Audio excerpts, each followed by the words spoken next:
ऐसी हो गई। देखो राम का दो सीधार्थ अर्थ मैंने बताया था, रमन्ते योगिनो यस्मिन नित्यासा राम। और राम का एक अर्थ और होता है क्या? रकारात विद्यते राधा मकारात मधुसूदना। राम का अर्थ भी राधा कृष्ण होता है। बोलो सच्चिदानंद भगवान की। तो अर्थ कौन है? अर्थ कौन है? राम जी। अब गिरा कौन है? गिरा या रथ जल बीच सम। गिरा सीता जी, मानस में लिखा है। ए बेटा, गिरा या रथ जल बीच सम कहियत भिन्न भिन्न बंदौ सीता राम पद जिनहि परम प्रिय खिन्न। चाहे आप सरस्वती और गणेश की वंदना समझ लें, चाहे सीताराम की वंदना समझ लें, बालकांड और अयोध्या कांड में शंकर भगवान की वंदना कर रहे हैं। कैसे शंकर भगवान माताओं?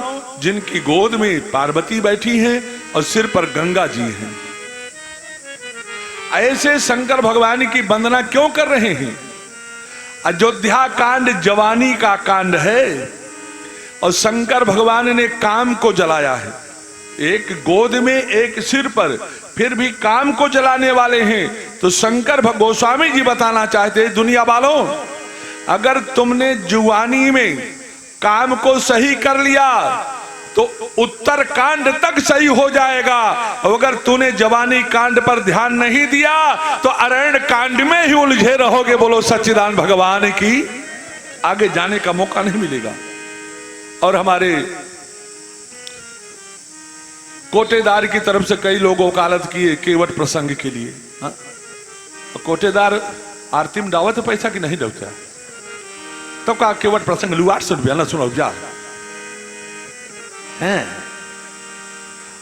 देहे जा दान पुण्य कहे जा, नहीं डॉक्टर के यहाँ जाई हमरे बाप का जा दे बा। तो बहुत ध्यान से सुनिएगा।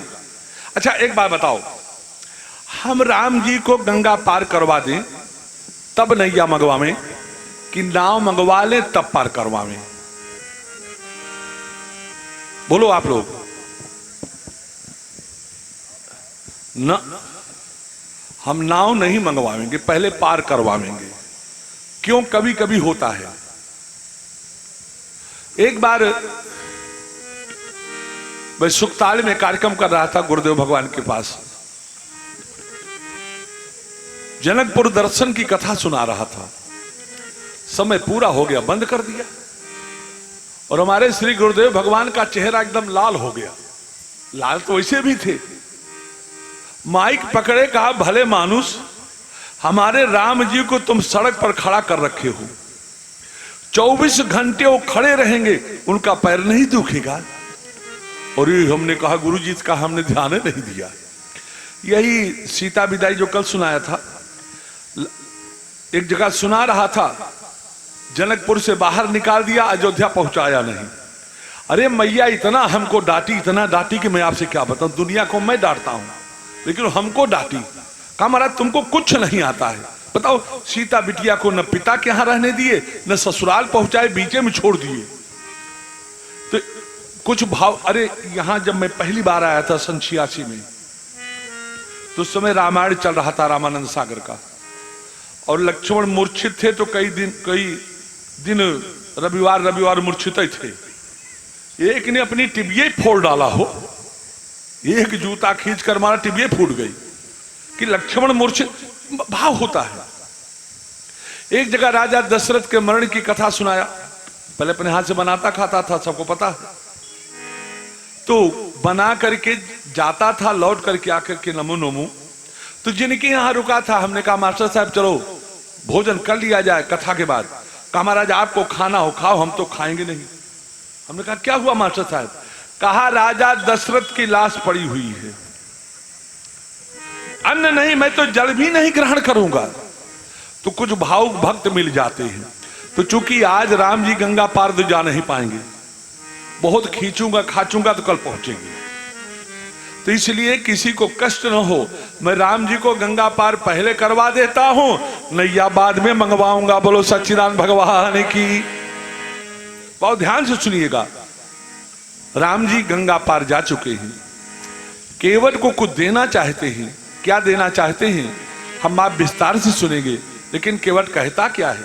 ए बेटा, बात करना हो तो समझ लेना कि आजो नाथ में, अरे आजो नाथ में, अरे काह न पावा, मिटे ये दोष दुख दारिद्र दावा, मिटे ये दोष दुख दारिद्र दावा। आजो नाथ में काह न पावा, मिटे ये दोष दुख दारिद्र दावा। आजो नाथ में काह न पावा, मिटे ये दोष दुख दारिद्र दावा। आजो नाथ में, आजो नाथ में काह न पावा, मिटे ये दोष दुख दारिद्र दावा, मिटे ये दोष दुख। केवट ने कहा मालिक मैं दावे के साथ कह रहा हूं, आज मेरा 3 चीज मिट गया। मिटे दोष, एक तो मेरे जीवन का दोष मिट गया, और मिटे दोष दुख, मेरे जीवन का आज दुख मिट गया, और जीवन का दारिद्र मिट गया। यहां पढ़े लिखे लोग बैठे, शब्दों पर ध्यान देना, बड़ा प्यार। ए बिटिया, वो केला उला लेकर के बैठो, वहीं बैठो, जब चढ़ाने का समय आएगा तो मैं बताऊंगा, तब लेकर आना चढ़ाना। चूंकि लाइव चल रहा है, बीच बीच में आओगी जाओगी तो गड़बड़ हो जाएगा। बोलो सच्चिदानंद भगवान की।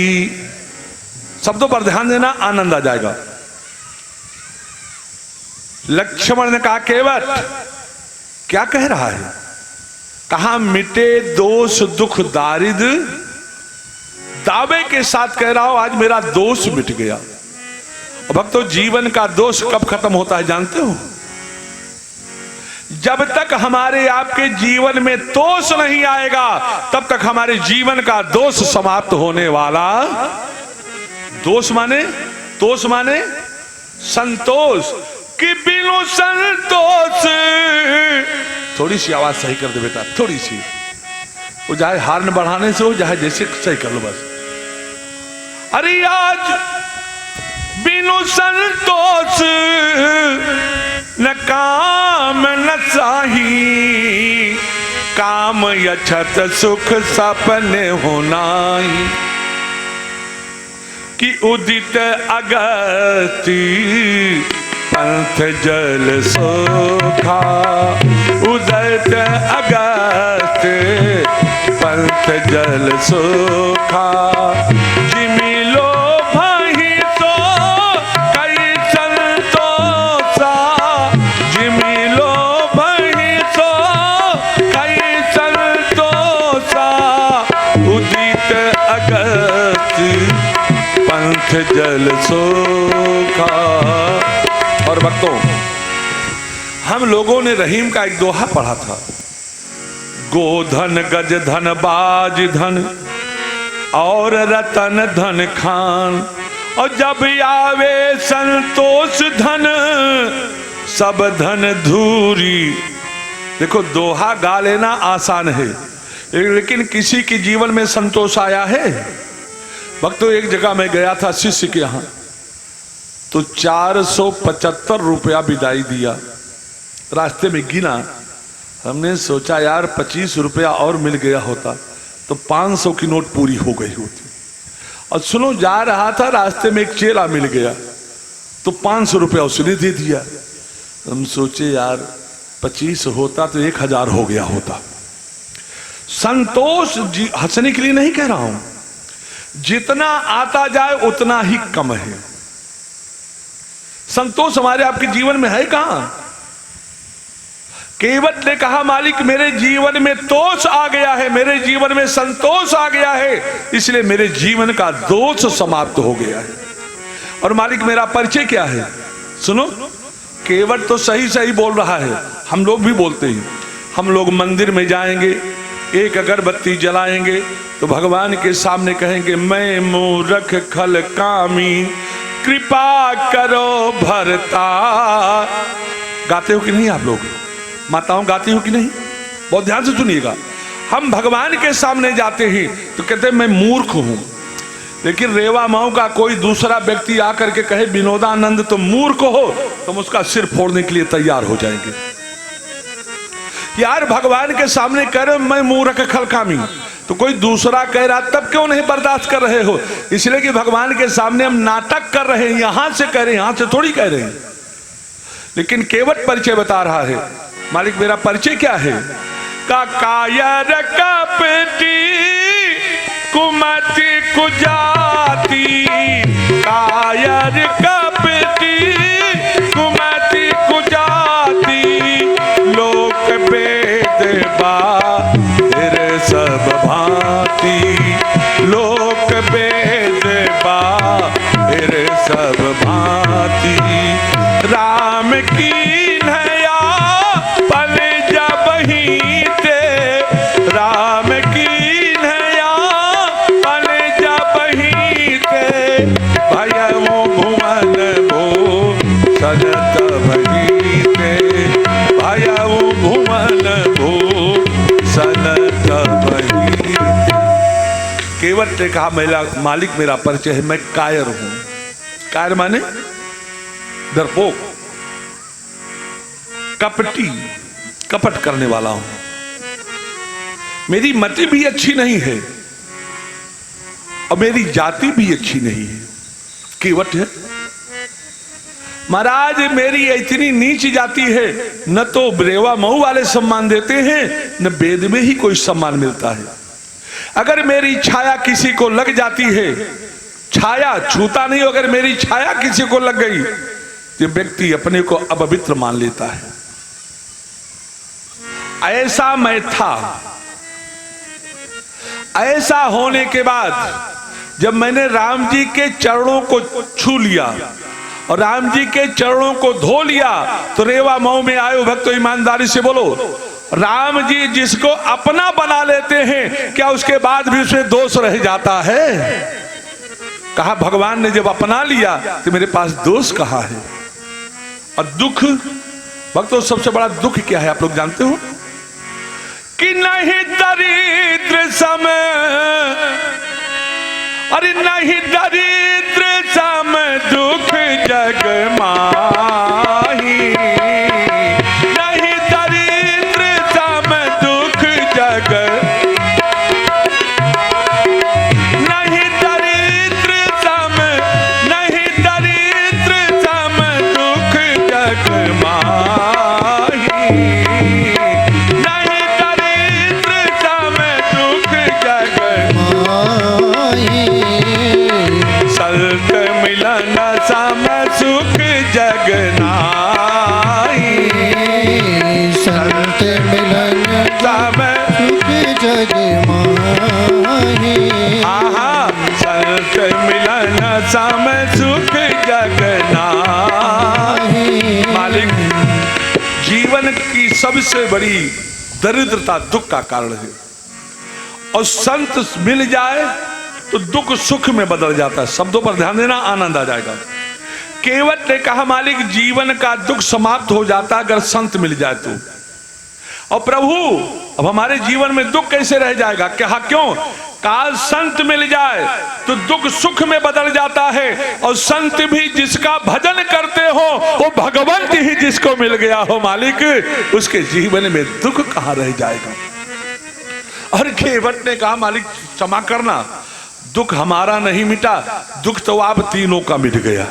लक्ष्मण ने कहा भैया आपने छोटे से आदमी को मुख लगा लिया, अब हम तीनों तक चढ़ने लगा, काम तीनों का कैसे मिटा? कहा मालिक एक मिनट, जब आप अयोध्या से वनवासी वेश धारण करके चले थे तो सब लोग सोहर गा रहे थे अयोध्या में, कहने मालिक रो रहे थे। कहा जब सब लोग रो रहे थे तो आप क्या कर रहे थे? मालिक मैंने सुना है ज्यादा हर्ष में, प्रसन्नता का समाचार मिलने में लोगों को नेत्र में अश्रु आ जाता है। प्रसन्नता में लोगों को रोते हुए देखा गया है मालिक, लेकिन दुख में किसी को हंसते हुए नहीं देखा गया है। कि किसी को देखे हो। और यहां बिहसे करुणा ऐन, आप हंस रहे हो मालिक, इसका मतलब आप तीनों का दुख मिट गया। बोलो सच्चिदानंद भगवान की। और केवट ने कहा मालिक क्षमा करना, इस समय मेरे समान त्रिलोकी में कोई दूसरा धनी नहीं है। लक्ष्मण ने कहा हद हो गई, 2 मिनट पहले कह रहा था कि बात भय सहरी सकल सुत बारे बारे। सहरी जाना था कि नहीं सहदेव? अरे यार रेवा मऊ को मनई सहरी न जाने, जो मछली के कोटेदार है याद आगे वहीं पानी आवत हो कि बाबा आप कहां मिला देवा। जो सहरी एक मछली की जाति होती है जिसको कोई नहीं पूछता है, वो भी भरपेट नहीं मिलता मालिक। पात भय सहरी सकल सुत बारे बारे, केवट की जात कछु वेदना पढ़ाई हूं। ब्राह्मणों को पर व्यंग कर रहा है महाराज। तिवारी सुकुल पाड़े नहीं हूं, अवस्थी नहीं हूं कि बच्चों को कथा सिखा दूंगा, गा करके पेट भर लेंगे। केवट हूं कि पात भय सहरी सकल सुत बारे बारे, केवट की जात कछु वेदना पढ़ाई हूं। और सब परिवार मेरो याही लाग राजाजू, हूं दीन वित्तहीन कैसी दूसरी गढ़ाई हूं। कि गौतम के घर ने जो तरनी तरेगी नाथ, प्रभु सो निषाद होई के बात ना बढ़ाई हूं। और तुलसी के ईस राम रावरो सो साची कहो, बिना पग धोए नाथ नाव ना चढ़ाई हूं।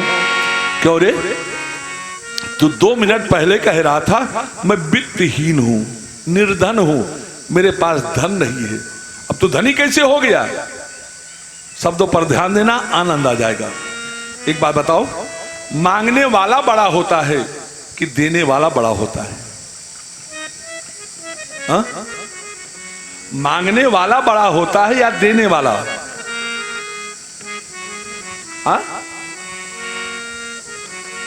अरे ऐसा बोला था कि लागत है मांगने वाला बड़ा होता है ना। अरे वाह भैया, मांगने वाला कहां से बड़ा होगा? देने वाला बड़ा होता है। बहुत ध्यान से सुनिएगा। रहीमदास जी भगवान को अपना मित्र मानते हैं, और विष्णु भगवान जब 52 अंगुल के बन करके चले बल्कि यज्ञशाला की ओर मांगने के लिए, क्योंकि इसकी जरूरत आगे पड़ेगी इसलिए पहले बता दे रहा हूं। जब 52 अंगुल के बन करके चले, रहीम ने कहा है प्रभु सुनो। कहा क्या है? अरे कहा रहीमन याचकता गहे, बड़ो छोट होई जात। भगवान ने कहा कोई प्रमाण? कहा प्रमाण खोलने के लिए रेवा मौत मत जाओ, अपने को ही देख लो। कि रहीमन याचकता गहे, बड़ो छोट होई जात। कि नारायण ही को भयो, ई 52 अंगुल गात। महाराज आप नारायण हो, नारायण जो दुनिया को देने वाला है, वो भी जो मांगने की तैयारी किया तो उसको भी छोटा होना पड़ गया। बोलो सच्चिदानंद भगवान की। ये वक्त तो बड़ा प्यारा भाव आ गया, रंग हाथ ले लो। भागवत की कथा अगर आप लोग सुने होंगे तो सुनेंगे। अभी संकेत बात करना है। भगवान 52 अंगुल के बने। तम बटुम बामनम दृष्ट्वा मोदमाना महर्षयः, कर्माणि कारयामासुः पुरस्कृत्य प्रजापतिम। भगवान 52 अंगुल के बन करके 3.5 बिलस्त बन करके प्रकट हुए। सुनो, जो गायत्री मंत्र के अधिष्ठान देवता सविता हैं, उन्होंने भगवान को गायत्री मंत्र का उपदेश कर दिया। गुरुदेव खड़े थे बृहस्पति जी, इन्होंने जनेऊ पहना दिया। कश्यप जी ने मूंज मेखला पहना दिया। मां अदिति ने देखा बेटा नंगा खड़ा है, मैया ने कौपीन पहना दिया। आकाश ने छत्र दे दिया, चंद्रमा ने पलाश का दंड दे दिया, सरस्वती ने रुद्राक्ष की माला दे दिया, कुबेर ने कमंडल दे दिया, मां अन्नपूर्णा ने भिक्षा दे दिया। और 52 अंगुल के भगवान छोटे से बन करके छोटे छोटे चरणों में छोटी छोटी खड़ाओं पहने हुए चटपट चटपट करते हुए भक्तों जब बलि के यज्ञशाला की ओर चले न, बहुत ध्यान से सुनिएगा, छत्र लिए हैं, पलाश का दंड लिए हैं, कमंडल लिए हैं, रुद्राक्ष की माला लिए। अब 2 हाथ में भगवान ही इतना संभाल सकते हैं। आजकल क्या होता है जानते हो, हम लोग देखे कि अरे राम राम हमसे बड़ा महात्मा आ रहा है, अब तो हमको उठना पड़ेगा, तो हम लोग आंख बंद करके बैठ जाते हैं। और जब महापुरुष आकर के बैठ जाएंगे आप कब आए? हमने कहा हमको आता हुआ देखकर जब आपने आंख बंद कर लिया था। सम्मान देखिए, जैसे राजा बलि ने देखा, गुरुजी गुरुजी क्या है? गुरुजी लगता है सूर्य भगवान आ रहे हैं। शुक्राचार्य जी ने कहा अगर सूर्य नहीं होंगे तो चंद्रमा तो होंगे ही होंगे। आचार्यों को लेकर के निकल आया, स्वागतम ते नमस्तुभ्यम ब्रह्मण किम करवामि ते। स्वागत है महाराज, स्वागत है, स्वागत है, पधारो। कि ब्रह्मर्षि राम तपः साक्षात मल्ले त्वार्य बपुर धर्म। अरे महाराज आज मेरे पितर तृप्त हो गए, आज मेरा यज्ञ पूरा हो गया, आज मेरा घर पवित्र हो गया जो आप मेरे घर में पधारे। कि यदि यदि बटो वांछस तत्प्रतीक्ष में त्वामर्थिनो विप्रसुतानुतर कये गाम कांचनम गुणवत धाम मिष्टम तथा न पेये मुतवा विप कन्याम। ब्रह्मचारी क्या चाहिए? कपड़ा चाहिए, कपड़ा मांग लो। गहना चाहिए, आभूषण उसको ले लो। पृथ्वी चाहिए, उसको ले लो। गौ चाहिए, गौशाला में जाकर के ले लो। अन्न चाहिए, अन्न ले लो। रथ हाथी घोड़ा बग्घी जो चाहिए ले लो। कुतो वा विप कन्याम। और देखने में ब्राह्मण लगते हो, अगर विवाह करना चाहते हो किसी ब्राह्मण कन्या से विवाह करवा दे।